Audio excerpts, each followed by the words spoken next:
تازہ ترین ویڈیوز کے لیے چینل کو سبسکرائب کر کے بیل آئیکن اور آل نوٹیفیکیشن پر کلک کریں تاکہ آپ کو ملے ہر اپڈیٹ سب سے پہلے۔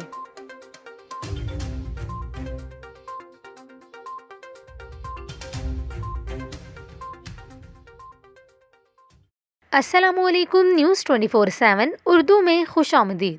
ناظرین، ابھی آپ کو بتائیں کہ اسپین بدترین برفانی طوفان کی زد میں آ گیا، جس کے نتیجے میں اب تک 3 افراد کے ہلاک ہونے کی اطلاعات ہیں۔